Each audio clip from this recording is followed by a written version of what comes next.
महादेवी वर्मा जी का जीवन परिचय। नाम महादेवी वर्मा, माता हेमरानी देवी, पिता गोविंद प्रसाद वर्मा। जन्म 26 मार्च 1907। जन्म स्थल फर्रुखाबाद, उत्तर प्रदेश, भारत। पति डॉक्टर स्वरूप नारायण। मृत्यु 11 सितंबर 1987। कार्यक्षेत्र अध्यापक, लेखक। राष्ट्रीयता भारतीय, भाषा हिंदी। भूमिका: महादेवी जी को होली का त्योहार सबसे प्रिय था। उन्होंने जीवन भर रंगों के इस उत्सव को बड़े चाव से मनाया। घर पर खूब लोग आते और महादेवी जी सबको रंग के टिक्के लगाकर आशीर्वाद देती, स्नेह में भिगो देती। 26 मार्च 1907 वो रंगों का त्योहार होली का दिन था, जब उत्तर प्रदेश के फर्रुखाबाद के क्यास परिवार में 200 साल की प्रतीक्षा के बाद लड़की पैदा हुई। 7 पीढ़ियों के बाद लड़की पैदा होने पर महादेवी जी के बाबा बांके बिहारी बहुत खुश हुए और बच्ची को घर की देवी महादेवी बुलाने लगे। उनके पिता श्री गोविंद प्रसाद वर्मा भागलपुर के एक कॉलेज में प्राध्यापक थे। उनकी माता का नाम हेमरानी देवी था। 11 नवंबर 1987 को 80 वर्ष की अवस्था में महादेवी जी ने अपना शरीर त्याग दिया। बेबाक, सजग, सहज, हिंदी साहित्य की एक अद्भुत प्रतिभा, ममतामयी, मयसी महादेवी वर्मा वो ऐसी ही थी। वो न सिर्फ अपने अधिकार के लिए लड़ना जानती थी, बल्कि उन्होंने देश भर की महिलाओं को उनके अधिकार बताए, अधिकारों के लिए लड़ना सिखाया। महादेवी वर्मा, जिन्हें आधुनिक मीरा के नाम से जाना जाता है, मन की निमिष पीड़ा और करुणा अगर किसी की कृति के साथ एकाकार हो जाए तो वो पूंजीभूत होकर मीरा हो जाती है। जिन्होंने जीवन के करुण भाव को अभिव्यक्ति दी, जिन्होंने करुणा की अभिव्यक्ति को नए शब्द दिए, जिन्होंने शब्दों को नए आयाम, आकाश दिए, जिन्होंने हिंदी साहित्य के आकाश में आंसू से भीगे करुण गीतों के सितारे पाए। महादेवी वर्मा जी की शिक्षा। महादेवी जी की शिक्षा 1912 में इंदौर के मिशन स्कूल से प्रारंभ हुई। साथ ही संस्कृत, अंग्रेजी, संगीत तथा चित्रकला की शिक्षा अध्यापकों द्वारा घर पर ही दी जाती रही। 1916 में विवाह के कारण कुछ दिन शिक्षा स्थगित रही। विवाहोपरांत महादेवी जी ने 1919 में बाइक का बाग स्थित क्रॉसथवेट कॉलेज इलाहाबाद में प्रवेश लिया और कॉलेज के छात्रावास में रहने लगी। महादेवी जी की प्रतिभा का निखार यहीं से प्रारंभ होता है। 1921 में महादेवी जी ने 8वीं कक्षा में प्रांत भर में प्रथम स्थान प्राप्त किया और कविता यात्रा के विकास की शुरुआत भी इसी समय और यहीं से हुई। वह 7 अवस्था में से ही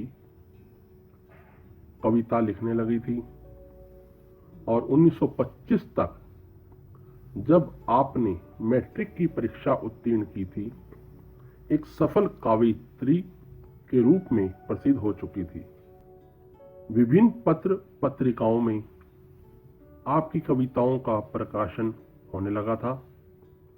पाठशाला में हिंदी अध्यापक से प्रभावित होकर ब्रज भाषा में समस्या पूर्ति भी करने लगी। फिर तत्कालीन खड़ी बोली की कविता से प्रभावित होकर खड़ी बोली में रोला और हरि गीतिका छंदों में काव्य लिखना प्रारंभ किया। उसी समय मां से सुनी एक करुण कथा को लेकर 100 छंदों में एक खंड काव्य भी लिख डाला। कुछ दिनों बाद उनकी रचनाएं तत्कालीन पत्र पत्रिकाओं में प्रकाशित होने लगी। विद्यार्थी जीवन में वे प्रायः राष्ट्रीय और सामाजिक जागृति संबंधी कविताएं लिखती रहीं, जो लेखिका के ही कथनानुसार विद्यालय के वातावरण में ही खो जाने के लिए लिखी गई थी। उनकी समाप्ति के साथ ही मेरी कविता का शैशव भी समाप्त हो गया। महादेवी वर्मा जी का वैवाहिक जीवन। महादेवी जी की शादी 7 साल की छोटी सी उम्र में 1914 में बरेली के पास नवाबगंज कस्बे में निवासी डॉक्टर स्वरूप नारायण वर्मा से हुई, मगर वो अपने माता पिता के साथ इलाहाबाद में ही रही। जब तक उन्होंने अपनी पढ़ाई पूरी नहीं की थी, 17 वर्ष की आयु में वो अपने पति के पास गई, लेकिन संभवतः गृहस्थ जीवन उनके लिए था। सन 1966 में अपने पति की मृत्यु के बाद वह इलाहाबाद आ गई और स्थायी रूप से इलाहाबाद में रहने लगी। उन्होंने दोबारा कभी शादी नहीं की और सन्यासी जीवन जीने का निश्चय किया और जीवन पर्यंत इस निश्चय को निभाया भी। विडंबना देखिए, होली के दिन पैदा हुई महादेवी जी ने एक रंग अपनाया, वो रंग था श्वेत सफेद। उनकी कविताओं में भी एक तरह का अकेलापन नजर आता है। एक एकाकी पीड़ा झील मिलाती रहती है। ना सिर्फ साहित्य बल्कि विज्ञान भी इस बात की पुष्टि करता है कि सफेद रंग में सभी रंग समाये हुए हैं। ऐसे ही महादेवी के भी कई रंग थे। पीड़ा को गीत कर देने वाली मीरा सी महादेवी, स्त्री शिक्षा की क्रांतिकारी मुहिम चलाने वाली महादेवी। महादेवी हिंदी के उन गिने चुने लेखकों में से एक है जिन्होंने कविता के साथ साथ चित्रांकन में भी अपनी सृजना की अभिव्यक्ति दी। यामा और दूसरी कई पुस्तकों में उनके खुद के बनाए हुए चित्र हैं। इन चित्रों को देखकर आसानी से समझा जा सकता है कि कला यह क्षेत्र भी उनके लिए भी सहज ही था।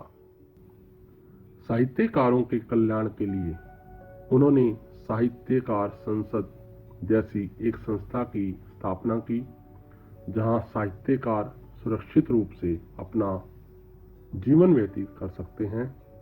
हालांकि साहित्यकारों की परस्पर ईर्ष्या के कारण साहित्यकार संसद ज्यादा समय तक नहीं चल सकी।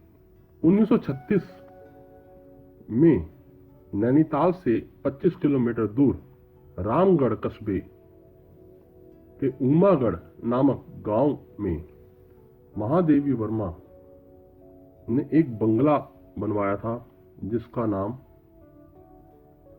उन्होंने मीरा मंदिर रखा था।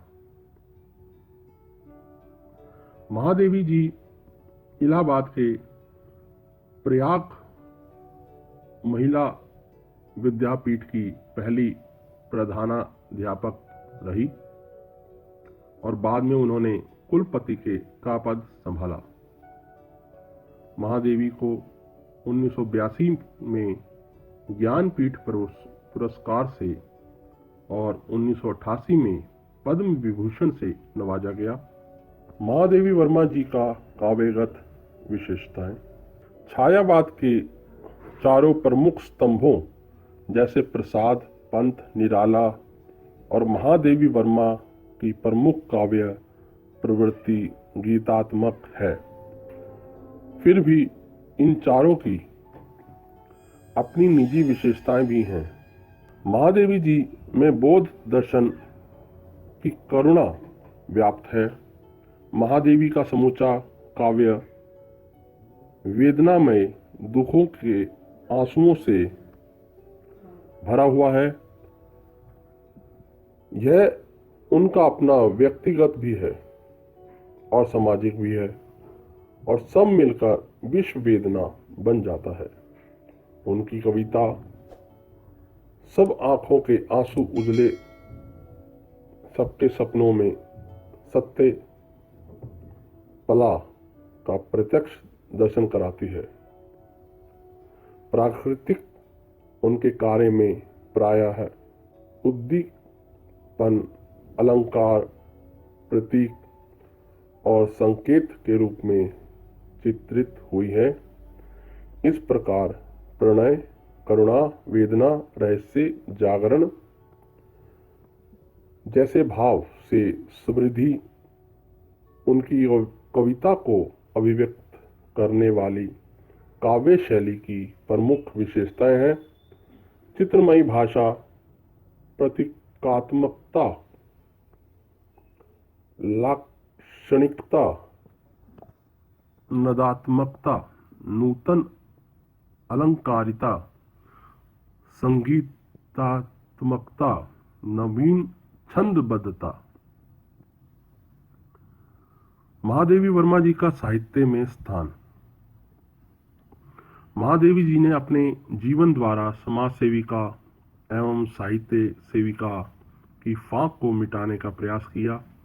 न केवल कविता में स्त्री का भावात्मक इतिहास लिखा, अपितु गद्य में विविध विधाओं द्वारा गरीब, दलित, चर्चित नारी, बच्चों, विधवाओं को प्रमुख वर्ण्य विषय बनाकर नव जागरण का प्रयास किया।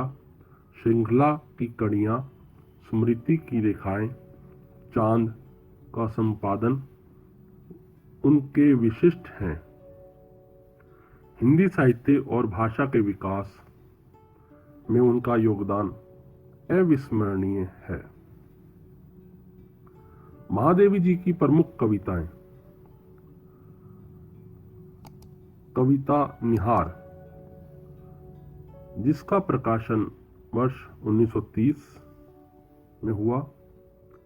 कविता रश्मि, प्रकाशन वर्ष 1932।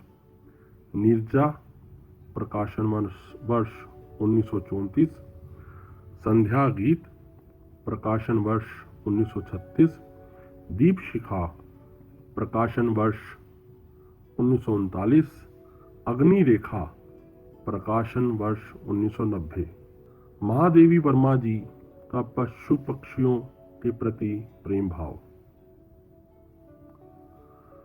पशु पक्षियों से उनका प्यार इतना गहरा था कि घर में कई तरह के जानवर आश्रय पाते थे। इन पक्षियों को पूरे घर में घूमने की आज़ादी होती थी। महादेवी जी का पक्षियों से बहुत लगाव होने के कारण वो उन्हें अपने परिवार के निजी सदस्यों की तरह ही रखा करती थी। एक बार उनकी कुतिया, जिसका नाम सोमा था,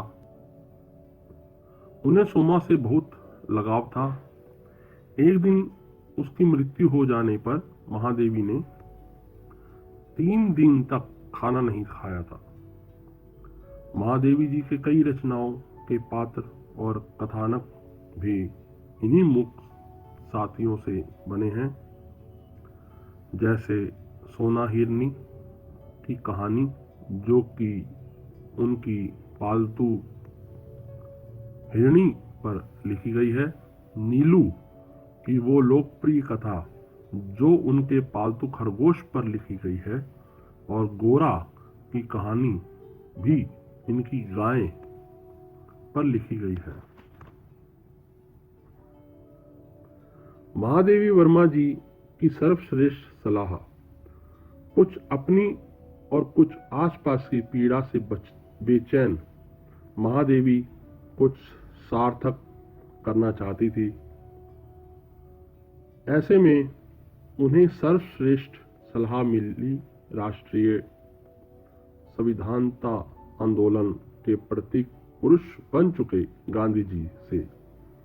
कोई जरूरी तो नहीं कि सब मेरी तरह सड़क पर उतरकर आंदोलन करें और तभी देश और समाज का काम करें। आप तो वैसे भी देश की सेवा कर सकती हैं कि आप अपने साहित्य से समाज को ऊपर उठाएं और मूल्यवान बनाएं। गांधी जी का ये एक वाक्य महादेवी जी के लिए जैसे जीवन सूत्र हो। महादेवी जी ने अपना पूरा जीवन साहित्य और साहित्य के माध्यम से समाज कल्याण में के समर्पित कर दिया, बिना अपने लिए कुछ मांगे, बिना अपने लिए कुछ चाहे। महादेवी वर्मा जी का भिक्षु बनने का प्रण। निजी जीवन में महादेवी महात्मा बुद्ध से काफी प्रभावित रही हैं, तभी उनकी कविताओं में इसकी झलक देखने को मिलती है। एक बार तो महादेवी जी पूर्णकालिक भिक्षुक का प्रण लिए एक संत के पास चली भी गई थी, लेकिन सत्य को निवारण अनुभव करने वाली महादेवी को वहां कुछ ऐसा अनुभव हुआ कि उन्होंने अन्य मार्ग ढूंढने शुरू कर दिए, और इसके बाद महादेवी जी किसी भी आश्रम से दीक्षा नहीं ली। लेकिन बुद्ध, गांधी जी और कविंद्र रविंद्र का प्रभाव उनके जीवन और उनकी कविताओं पर साफ दिखाई देता है। महादेवी वर्मा जी के पुरस्कार व सम्मान। 1943 में उन्हें मंगला प्रसाद पारितोषिक एवं भारत भारती पुरस्कार से सम्मानित किया गया। 1952 में महादेवी जी को उत्तर प्रदेश विधान परिषद की सदस्य मनोनीत की गई। महादेवी जी को 1982 में ज्ञानपीठ पुरस्कार दिया गया। 1988 में उनको पद्म विभूषण से नवाजा गया। 16 सितंबर 1991 को भारत सरकार के डाकतार विभाग ने जयशंकर प्रसाद के साथ उनके सम्मान में 2 रुपए का एक युगल टिकट भी जारी किया है। महिला विद्यापीठ की स्थापना। महादेवी वर्मा जी ने अपने प्रयत्नों से इलाहाबाद में प्रयाग महिला विद्यापीठ की स्थापना की। इसकी वह प्रधानाचार्य एवं कुलपति भी रहीं। महादेवी वर्मा पाठशाला में हिंदी अध्यापक से प्रभावित होकर ब्रज भाषा में समस्या पूर्ति भी करने लगी। फिर तत्कालीन खड़ी बोली की कविता से प्रभावित होकर खड़ी बोली में रोला और हरि गीतिका छंदों में काव्य लिखना आरंभ किया, उसी समय मां से सुनी एक करुण कथा को लेकर 100 छंदों में एक खंड काव्य भी लिख डाला। 1932 में उन्होंने महिलाओं की प्रमुख पत्रिका चांद का कार्यभार संभाला। प्रयाग में अध्ययन कार्य से जुड़ने के बाद हिंदी के प्रति गहरा अनुराग रखने के कारण महादेवी वर्मा दिनों दिन साहित्यिक क्रियाकलापों से जुड़ती चली गई। महादेवी वर्मा जी की मृत्यु। आपने संपूर्ण जीवन प्रयाग इलाहाबाद में ही रहकर साहित्य की साधना की और आधुनिक काव्य जगत में आपका योगदान अविस्मरणीय है और रहेगा। आपके कार्य में उपस्थित विरह वेदना अपनी भावनात्मक गहनता के लिए अमूल्य मानी जाती है और इन्हीं कारणों से आपको आधुनिक युग की मीरा भी कहा जाता है। भावुकता एवं करना आपके कार्य की पहचान है। 11 सितंबर 1987 को महादेवी वर्मा की मृत्यु हो गई।